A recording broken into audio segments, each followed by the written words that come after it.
غزل ہو یا نثر ہو، دونوں اصناف میں غالب کا چمکتا اور نکھرتا ہوا فن پوری طرح عیاں ہے۔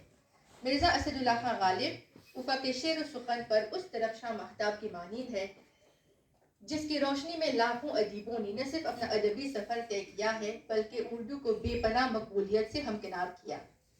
پروفیسر ڈاکٹر ارشد محمود ناشاد مرزا غالب کے متعلق یوں لکھتے ہیں، کوٹ: اردو شاعری میں مرزا غالب کی حیثیت ایک درخشاں ستارے کی سی ہے۔ انہوں نے اردو شاعری میں ایک نئی روح پھونک دی، اسے نئے نئے موضوعات بخشے اور اس میں ایک انقلابی لہر دورا دی۔ ان کی شاعری میں فلسفیانہ خیالات جا بجا ملتے ہیں۔ غالب ایک فلسفی ذہن کے مالک تھے۔ انہوں نے زندگی کو اپنے طور پر سمجھنے کی بھرپور کوشش کی اور ان کے تخیل کی بلندی اور شوخی فکر کا راز اس میں ہے کہ وہ انسانی زندگی کے نشے و فراز کو شدت سے محسوس کرتی ہیں۔ غالب انسانی زندگی کے مختلف پہلوؤں کا گہرا شعور رکھتے ہیں، اس کے بنیادی معاملات و مسائل پر غور و فکر کرتے ہیں، اس کی انگنت بدھیوں کو سلجھا دیتے ہیں۔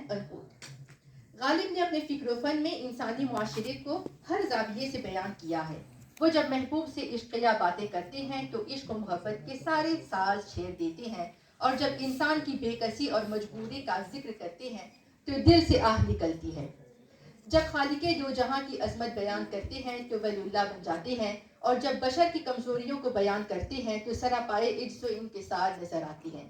الغرض ہم یہ کہہ سکتے ہیں کہ غالب نے اپنی شاعری کے ذریعے زندگی کا سچا آئینہ دکھانے کی کامیاب کوشش کی ہے۔ اردو ادب میں فکر و تخیل کا جب ذکر آتا ہے تو غالب کا مقام محض بلند ہی نہیں بلکہ سب سے الگ نظر آتا ہے۔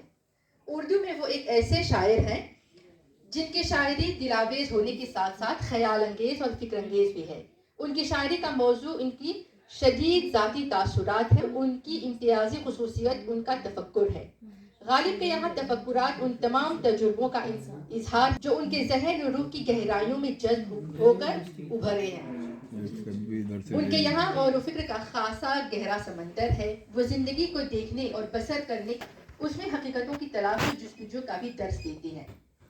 آتے ہیں غیب سے یہ مضامین خیال میں، غالب سریر خامہ نوائے سروش ہے۔ غالب بظاہر معمولی سی بات ہے لیکن اس بات کی تہ میں انسانی زندگی کی کوئی بڑی اہم حقیقت پائی جاتی ہے۔ غالب کے یہاں رنگارنگی، ندرت، پیچیدگی اور تنوع اہم خصوصیات ہیں۔ ان کے یہاں جذبات کی فراوانی اور ذہن کی برق رفتاری بیک وقت ملتی ہیں۔ دراصل ہم یہ کہہ سکتے ہیں کہ غالب کی شاعری ان تعلیمات کی فنی ترسیل ہے جو انہوں نے اپنی نجی تجربات سے اخذ کیے ہیں۔ اس سلسلے میں ان کا ایک شعر ملاحظہ ہو: بازی چائے اطفال ہے دنیا میرے آگے، ہوتا ہے شب و روز تماشا میرے آگے۔ مرزا غالب کے کلام میں شیرینی اور تغزل کے ساتھ ساتھ دقیق فلسفیانہ عناصر اور تصوف کی آمیزش بھی ملتی ہے۔ ناقدین نے ان کے تخیل کی بلند پروازی کا بہت اعتراف کیا۔ غالب عام روش سے ہٹ کر اعلیٰ تخیلات کو نظم کرتے ہیں۔ شوخی و ظرافت، غنائیت، تفکر، دلکشی، پرشکو الفاظ اور لطیف تراکیب وغیرہ ان کا درہ امتیاز ہیں۔ ان کے کلام کا حسن ان کی گہرائی اور گہرائی میں ہے۔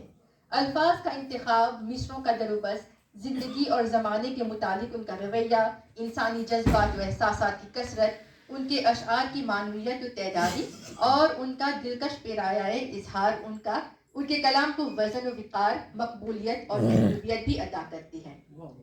غالب کے تفکر اور اعلیٰ خیالات کی دلیل کے لیے یہ شعر ملاحظہ فرمائیں: ہے غیب غیب جس کو سمجھتے ہیں ہم شہود، ہے خواب میں ہنوز جو جاگے ہیں خواب میں۔